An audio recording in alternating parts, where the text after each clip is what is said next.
o menos é mais, porque as pessoas começam a pensar, quando falo de nutrição esportiva, essa mudança de hipertrofia, de ganho de músculo, começa a pensar no remédio, no suplemento, para depois pensar na comida, no alimento. E aí já começa o erro, porque o nosso organismo tem uma certa evolução de acordo com o que a gente fornece. E aí, se você começa a fornecer uma coisa que ele não está preparado para receber, então você começa usando um hormônio, um medicamento, sendo que você não fez a base, não vai adiantar, não vai surtir um real efeito, um efeito tão bom, tão esperado, quanto se você associasse ou se você esperasse, né, o momento mais adequado. A gente tem que pensar que o nosso corpo é igual à construção de uma casa. Então, a gente começa fazendo o quê? Base, alicerce, né? E depois a gente decora. Então, não adianta eu decorar primeiro, colocar um alimento exótico, alguma coisa que não tem nada a ver com a minha rotina, fazer uma mudança drástica, né? Ou cortar, restringir algo, se eu não estou fazendo o essencial para aquele organismo funcionar. Então, uma alimentação, primeiro, visando tanto o processo de hipertrofia quanto emagrecimento, são alimentos de verdade. Comida.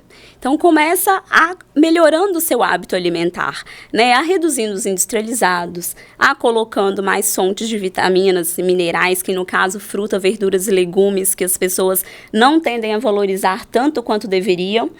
Ah, não, tem que comer proteína. Para ganhar músculo, tem que comer proteína, né? Tem que comer ovo, tem que comer carne. Mas esquece que tem alguns nutrientes, ou às vezes não sabe, que tem alguns nutrientes no nosso organismo que recebe uma classificação de reguladores. Então, eles ajudam esse corpo a funcionar.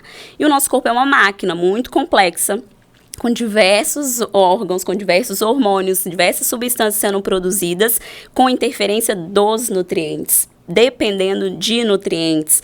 A gente fala que são os cofatores enzimáticos. Então, a gente pensar como se fosse uma tomada lá que a gente tem que apertar o botãozinho para a luz acender. Esse cofator é apertar essa tomada. Se eu não tenho essa vitamina e mineral que vai incentivar e estimular a via de produção de músculo, não vai adiantar eu comer proteína de maneira exagerada. Então, a oferta proteica é muito importante, sim. E realizar refeições fracionadas de proteína. Então, eu vou tomar um suplemento, eu vou comer 10 ovos aqui agora de uma vez. O organismo, será que vai absorver isso tudo? Nesse mesmo momento, nessa mesma refeição? Muito provavelmente que não, porque os estudos falam pra gente que isso não acontece. Então, pelo menos 4 refeições ao dia com fonte de proteína. E essa fonte de proteína não é só origem animal, a gente tem as proteínas vegetais que têm um papel muito importante também, né? Então as leguminosas, que são feijão, lentilha, ervilha, grão de bico, devem fazer parte, né? Os leitos derivados, se a pessoa não tem um problema em usar esses alimentos, né? Devem estar inclusos, que são fontes de proteínas também importantes. Carne e ovo, que é o clássico, e são realmente muito nutritivos, além da proteína, carrega as vitaminas e os minerais. E, obviamente, também o aporte é calórico, né? Então, se eu quero ganhar músculo, se eu quero aumentar o meu peso na balança e meu peso de estrutura de massa muscular, eu preciso ter uma ingesta de caloria adequada com o que eu gasto diariamente. Então, se eu consumo, exemplo, vamos falar em números para ficar mais didático, 2.000 calorias, mas meu corpo está gastando 2.500, como que ele vai evoluir? Tá faltando, né? Então, ele não vai achar de onde tirar, porque o nosso organismo tem uma limitação. E aí, ele vai usar gordura ou ele vai usar músculo para poder fazer esse reparo. Então, a ingesta de caloria adequada também é importante. E aí, vem especialmente os carboidratos, que às vezes as pessoas têm medo de utilizar porque engorda.